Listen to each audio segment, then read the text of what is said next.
Hello friends, स्वागत है आप सभी लोगों का हमारे चैनल क्विक स्टडी में। मैं कमल बेस्ट। इस वीडियो के माध्यम से दोस्तों आपके यहाँ पर कराऊंगा आर्मी फिजिक्स का पार्ट नंबर 4। यानी दोस्तों यहाँ पर आपको मिलेगा आर्मी टेक्निकल यानी के लिए भौतिक विज्ञान का भाग नंबर 4।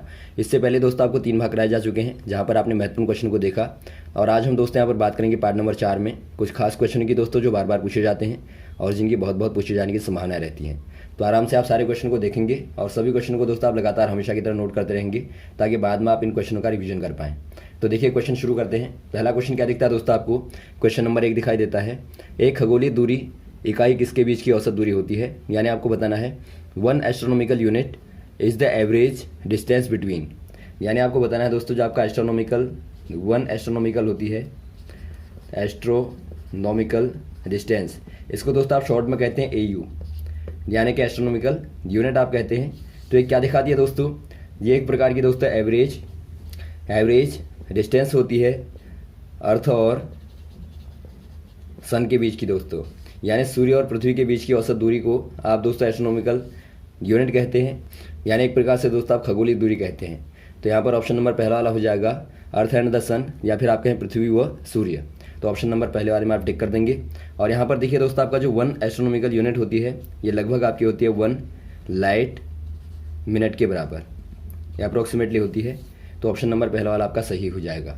अगला क्वेश्चन देखिए दोस्तों, नाभिक की त्रिज्या व्यक्त करने की उचित इकाई क्या है? तो आपको बताना है the most suitable unit for expressing nuclear radius.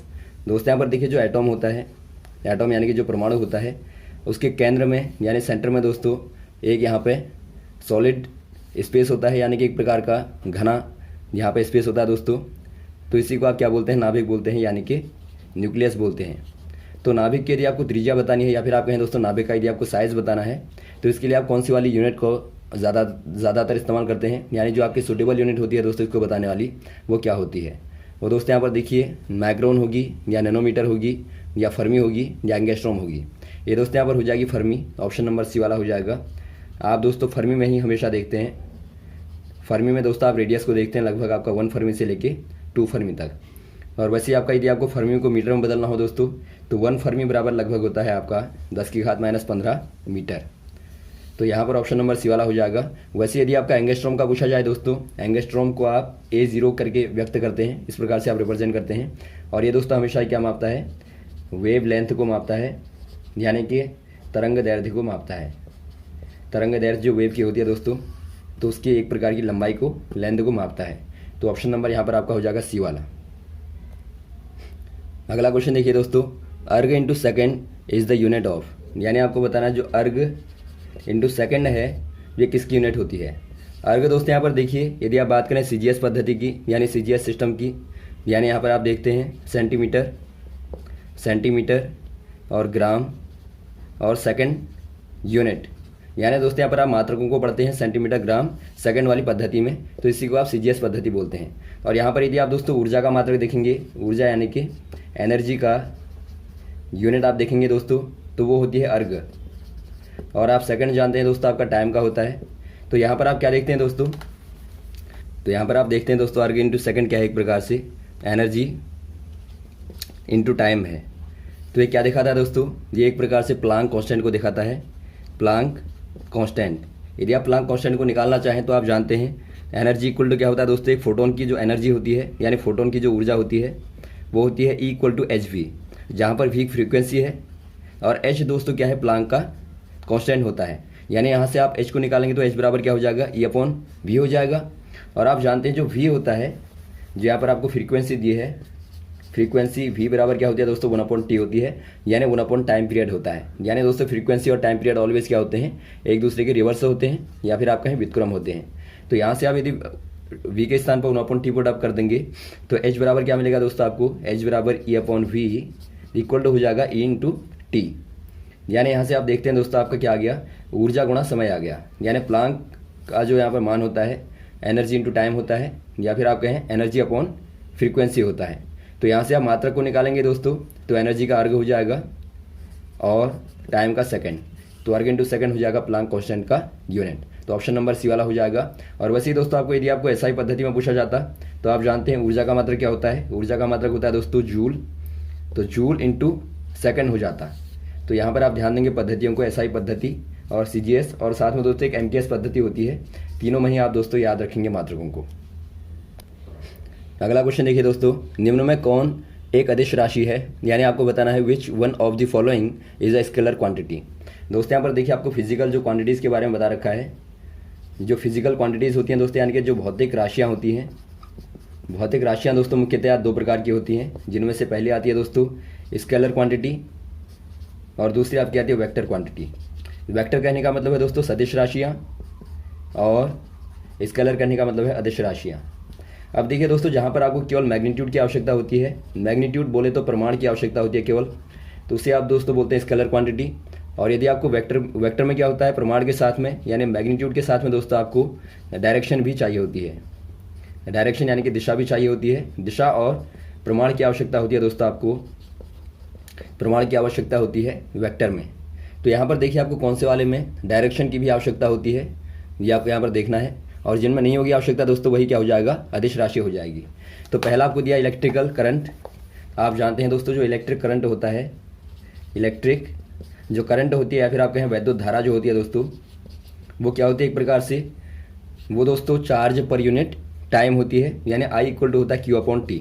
और यहाँ पर आप देखते हैं दोस्तों चार्ज क्या होती है, चार्ज एक प्रकार से स्केलर क्वांटिटी होती है और टाइम क्या होता है दोस्तों, स्केलर होता है।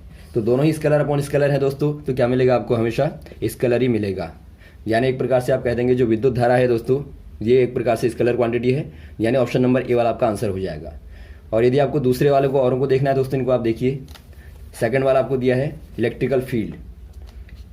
जो इलेक्ट्रिक फील्ड होता है दोस्तों, यानी एक प्रकार से आप बोलते हैं वैद्युत क्षेत्र जो होता है, ये क्या होता है दोस्तों, एक ऐसा वाला फील्ड होता है जहाँ पर चार्ज एक प्रकार से क्या लगाता है दोस्तों, एक प्रकार से फोर्स अप्लाई करता है, यानी दूसरे पार्टिकल्स पे क्या लगाता है, फोर्स अप्लाई करता है। तो ऐसे वाले फील्ड को आप इलेक्ट्रिकल फील्ड कहते हैं। यानी इलेक्ट्रिकल फील्ड बराबर होता है फोर्स पर यूनिट चार्ज, यानी यहाँ पर आप कह देंगे force per unit charge equal to दोस्तों इलेक्ट्रिकल फील्ड होता है।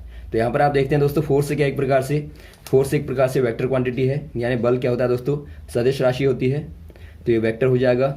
और बट्टा में दोस्तों आपका अपॉन में है क्यू यानी कि चार्ज, और चार्ज आप जानते हैं स्केलर क्वांटिटी है। तो वेक्टर अपॉन स्केलर दोस्तों हमेशा क्या होता है, वेक्टर होता है, यानी यहाँ पर जो ई होगा वेक्टर क्वांटिटी हो जाएगी। वैसे आप अगला वाला देखिए, एक्सीलरेशन दिया है यानी त्वरण आपको दिया है।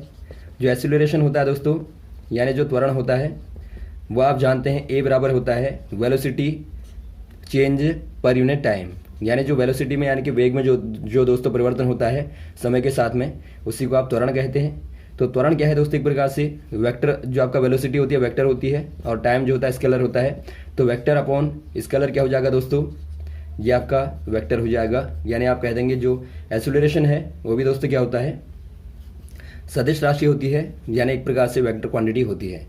तो यहाँ पर भी आपका यहाँ पर वेक्टर हो जाएगा थर्ड वाला। और यदि आप बात करें मोमेंटम की, यानी एक प्रकार से आप बात करें संवेग की, तो मोमेंटम बराबर क्या होता है दोस्तों, यानी संवेग बराबर क्या होता है, संवेग बराबर मास इंटू वेलोसिटी होती है। यानी यहाँ पर आप देखते हैं मास क्या है दोस्तों, स्केलर क्वांटिटी है और वेलोसिटी वेक्टर क्वांटिटी है। तो स्केलर इंटू वेक्टर दोस्तों हमेशा क्या होता है, वेक्टर होता है। तो यहाँ पर पी भी क्या हो जाएगा दोस्तों, एक प्रकार से वेक्टर हो जाएगा। तो यहाँ पर आप देखते हैं दोस्तों आपके सारे के सारे वेक्टर हैं पहले वाले को छोड़कर, तो ऑप्शन नंबर ए वाले में आप टिक कर देंगे। और जब भी आपको निकालना होगा स्केलर और वेक्टर को दोस्तों, आप इसी मेथड से निकालेंगे। तो अगला क्वेश्चन देखिए क्या दिखता है आपको।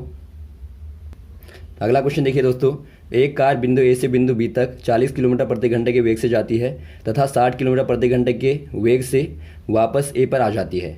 तो यात्रा में औसत वेग क्या होगा आपको बताना है। यानी आपको दिया दोस्तों यहाँ पे, a car goes straight from a point A to a point B with the velocity 40 km per hour and return back with the velocity of 60 km per hour. The average velocity during the whole journey is। दोस्तों यहाँ पर आपको क्या बताना है, average velocity बतानी है, यानी दोस्तों आपको औसत वेग बताना है। वेलोसिटी बराबर आप जानते हैं दोस्तों क्या होता है, डिस्प्लेसमेंट अपॉन टाइम होता है, यानी एक प्रकार से विस्थापन बट्टा समय आप कहते हैं, विस्थापन बट्टे समय दोस्तों क्या होता है, वेग होता है। और यहाँ पर जो विस्थापन होता है दोस्तों क्या होता है, एक प्रकार से ये आपका चेंज इन पोजीशन होता है। यानी आपने वस्तु को यहाँ पर रखा था ए पॉइंट पे, यदि आप इसको दोस्तों यहाँ से बी पॉइंट पे ले आए, तो यहाँ पर दोस्तों आप जो पोजीशन में चेंज देखते हैं, जो चेंज इन पोजीशन होता है, इन पोजीशन, वही क्या होता है दोस्तों, डिस्प्लेसमेंट होता है। तो जब भी आप वेलोसिटी की बात करते हैं तो मेन यहाँ पे क्या होता है, आपका विस्थापन को आपको देखना पड़ता है। तो यहाँ पर देखिए दोस्तों कैसी यात्रा आपको दी है। यदि आप यहाँ पे देखें, यहाँ पर यदि आप देखें दोस्तों, पॉइंट ए पे कोई कार चलना शुरू करती है और यहाँ पर देखिए स्ट्रेट में चलती है, यानी कि सीधी लाइन पर चलती है, रेखा पर चलती है और बी तक जाती है और बी पे जाने के बाद दोस्तों वापस ए पर आ जाती है। तो यहाँ पर आप क्लियर देखते हैं दोस्तों, जो आपका औसत वेग होता है वो आपका होता है चेंज इन डिस्प्लेसमेंट, यानी डेल्टा डी होता है, और टोटल टाइम होता है, टोटल टाइम टेकन जो होता है, यानी कि आप टी कह देंगे, डेल्टा टी कह देंगे। यानी यहाँ पर जो आपका औसत वेग होता है दोस्तों delta D upon delta T. लेकिन यहाँ पर आप देखते हैं जो आपका चेंज इन डिस्प्लेसमेंट है वो यहाँ पर दोस्तों आपका जीरो है, क्योंकि आप देखते हैं ए से आपने चलना प्रारंभ किया और ए पर ही दोस्तों आप वापस आ जाते हैं। तो यहाँ पर आपका जो डिस्प्लेसमेंट में चेंज है वो एक प्रकार से जीरो है। तो यहाँ पर आप कह देंगे change in displacement equal to zero, that means average velocity equal to zero upon t equal to zero. यानी दोस्तों यहाँ पर आपका जो औसतन वेग हो जाएगा ऑप्शन नंबर ए वाला आपका जीरो हो जाएगा। तो यहाँ पर आपको ध्यान देना है, हमेशा ही दोस्तों फॉर्मूला आप याद रखेंगे। यदि कोई डिस्प्लेसमेंट होता है दोस्तों वहीं पे औसतन वेग आएगा, अदरवाइज दोस्तों आपका जीरो होगा। अगला क्वेश्चन देखिए दोस्तों, एक बॉम्ब वायुयान से छोड़ने पर बीच में वायु में फट जाता है, तब इसकी, यानी आपको बताना है if a bomb dropped from an airplane explodes in mid air. दोस्तों यहाँ पर देखिए कोई एयरप्लेन से, यहाँ पर कोई एयरप्लेन से दोस्तों क्या किया जाता है, किसी बॉम्ब को छोड़ा जाता है और ये दोस्तों आपका मिड एयर में, यानी बीच में एक प्रकार से आप कहेंगे क्या हो जाता है दोस्तों, ये एक्सप्लोड हो जाता है, यानी कि एक प्रकार से फट जाता है। तो यहाँ पे क्या होगा दोस्तों, इनमें से आपको बताना है इट्स काइनेटिक एनर्जी इंक्रीज, यानी इसकी जो गतिज ऊर्जा होगी बढ़ेगी, या इट्स टोटल एनर्जी इंक्रीज, या इसकी कुल ऊर्जा बढ़ेगी, या इट्स टोटल एनर्जी डिक्रीज, या इसकी कुल ऊर्जा घट जाएगी, या इट्स टोटल मोमेंटम डिक्रीज।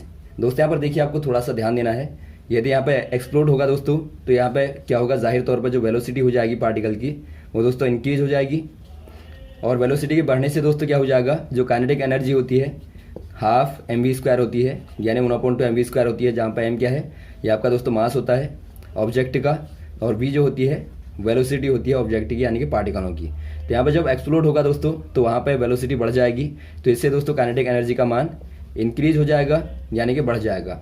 और साथ में दोस्तों जो पोटेंशियल एनर्जी होती है, जो पोटेंशियल एनर्जी होती है दोस्तों, यानी जो स्थितिज ऊर्जा होती है, उसका मान इसी अनुपात में कम हो जाएगा, यानी ये दोस्तों आपका डिक्रीज हो जाएगा और काइनेटिक इंक्रीज हो जाएगी। यानी जो आपकी टोटल एनर्जी होगी दोस्तों, जो टोटल एनर्जी होती है वो दोस्तों क्या रहेगी, कंजर्व रहेगी, यानी एक प्रकार से आप कह देंगे दोस्तों ई बराबर होती है kinetic energy plus potential energy.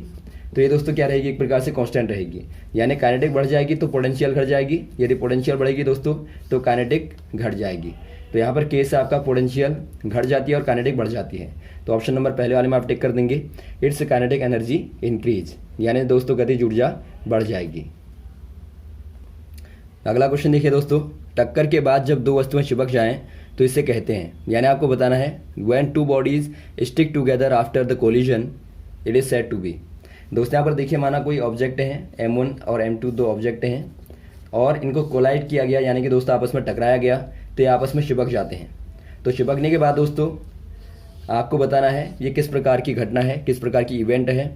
ये परफेक्ट इलास्टिक होगा, यानी प्रत्यास्थ होगा पूर्ण रूप से, या पार्शियली इलास्टिक होगा, यानी आंशिक रूप से होगा इलास्टिक प्रत्यास्थ, या कंप्लीटली इनइलास्टिक होगा, यानी एक प्रकार से अप्रत्यास्थ होगा पूरी तरह से, या नन ऑफ दीज। ये दोस्तों यहाँ पर एक प्रकार से क्या कहलाता है, ये आपका कंप्लीटली दोस्तों इन इलास्टिक कहलाता है, यानी एक प्रकार से आप कहते हैं दोस्तों पूर्ण रूप से क्या है, अप्रत्यास्थ टक्कर कहलाती है। तो यहाँ पर ऑप्शन नंबर सी वाला हो जाएगा।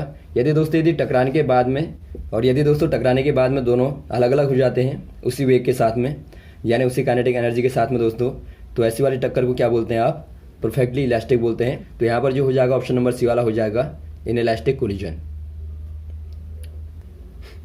अगला क्वेश्चन देखिए दोस्तों, एक रॉकेट डेडस के संरक्षण के सिद्धांत पर कार्य करती है, यानी आपको बताना है और rocket works on the principle of conservation of.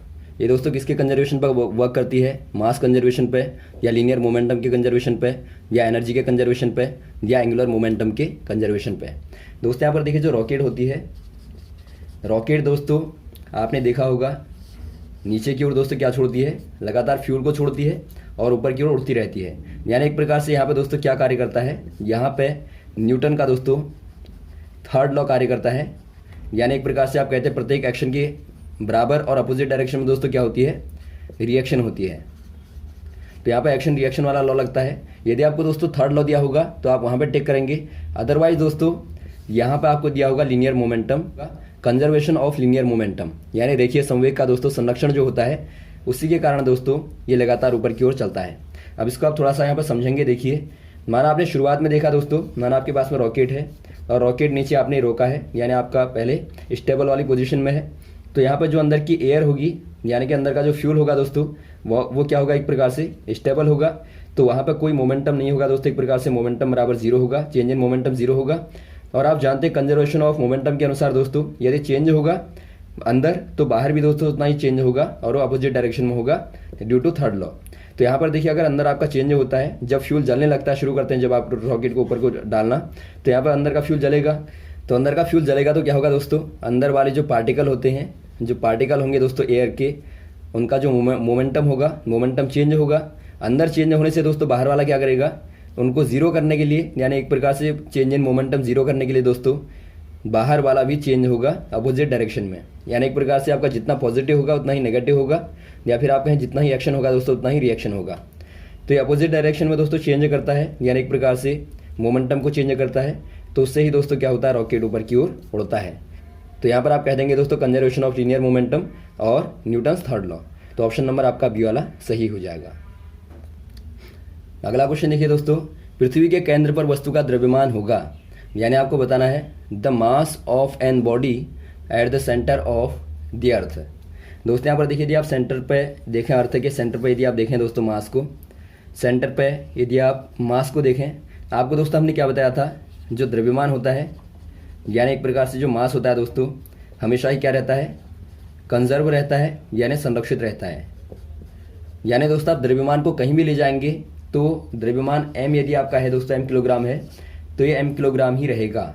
आप भले इसको सेंटर पे ले जाएं, या फिर दोस्तों आप दूसरे वाले प्लेनेट पे ले जाएं, या फिर दोस्तों आप कहीं भी स्पेस पे ले जाएं, तो द्रव्यमान हमेशा क्या रहता है दोस्तों, कंजर्व रहता है, यानी कि एक प्रकार से कांस्टेंट रहता है। लेकिन यदि आपको बात की जाए वेट की दोस्तों, तो वेट आपका चेंज होता है। तो यहाँ पर आपको द्रव्यमान दिया है तो आप कह देंगे नियत रहेगा, यानी कि कांस्टेंट रहेगा। यदि आपको दोस्तों यहाँ पर भार पूछा जाएगा, देखिए बार बार भार यहाँ पर आता है, मास के स्थान पर आएगा the weight of an body at the centre of the earth. यानी दोस्तों यदि आप सेंटर पर बात करें वेट की, वेट यानी दोस्तों एक प्रकार से आप भार कहते हैं। भार बराबर क्या होता है दोस्तों, वेट बराबर होता है mg, यानी एक प्रकार से आप कहें द्रव्यमान गुणा त्वरण होता है। और आप जानते हैं केंद्र पर दोस्तों जो g का मान होता है, g का मान यहाँ पे जीरो होता है, ग्रेविटी का मान जीरो होता है। तो यहाँ से दोस्तों आपका वेट बराबर क्या हो जाएगा, m गुणा जीरो बराबर जीरो। यानी दोस्तों केंद्र पर जो भार होता है वस्तु का शून्य होता है, जीरो होता है, लेकिन जो द्रव्यमान होगा नियत होगा। तो यहाँ पर ऑप्शन नंबर पहला वाला हो जाएगा। यदि आपका भार आएगा तो यहाँ पर आप शून्य में टिक करेंगे। अगला क्वेश्चन देखिए दोस्तों, the working principle of a washing machine, यानी आपको बताना है जो वॉशिंग मशीन होती है, यानी कपड़े धोने वाली जो मशीन होती है दोस्तों, वहाँ पर कौन सा वाला प्रिंसिपल लगता है, कौन सा वाला सिद्धांत लगता है, ये आपको बताना है। ये दोस्तों आपका सेंट्रीफ्यूगेशन लगेगा, यानी अपकेंद्रीकरण लगेगा, या डायलिसिस लगेगा, या ऑस्मोसिस लगेगा, या डिफ्यूजन लगेगा। यहाँ पर दोस्तों आपका लगता है सेंट्रीफ्यूगेशन, यानी अपकेंद्रीकरण। ये दोस्तों क्या होता है, देखिए आपने देखा होगा दोस्तों दो प्रकार के बल लगते हैं, केंद्र से अंदर की ओर और केंद्र के बाहर की ओर। यदि आप देखें ये आपका कोई सर्कल है, यानी एक प्रकार से आपका सर्कुलर पाथ है दोस्तों, सर्कुलर पाथ है। तो यहाँ पे देखिए माना ऑब्जेक्ट है, ऑब्जेक्ट पे अंदर की ओर बल लगता है, तो आप कहते हैं दोस्तों ये आपका सेंट्रीपिटल फोर्स है, यानी कि अभिकेंद्रीय बल है। अभिकेंद्रीय कहने का मतलब है केंद्र की ओर लगने वाला बल है। यदि आपका दोस्तों केंद्र से बाहर की ओर लगता है तो ये वाला क्या कहलाता है दोस्तों, ये आपका सेंट्रीफ्यूगल फोर्स कहलाता है, यानी कि एक प्रकार से अपकेंद्रीय बल कहलाता है। तो यहाँ पर दोस्तों जब आप वॉशिंग मशीन में कपड़ों को डालते हैं तो वहाँ पर केंद्र से बाहर की ओर गंदगी को निकालने के लिए फोर्स अप्लाई होता है, यानी एक प्रकार से आप कहेंगे सेंट्रीफ्यूगेशन वाला फोर्स अप्लाई होता है, जो कि आपने देखा होगा मक्खन को निकालने के लिए दोस्तों जो फोर्स लगता है एक प्रकार से सेंटर से बाहर की ओर, वही फोर्स यहाँ भी लगता है। तो ऑप्शन नंबर आपका पहला वाला हो जाएगा।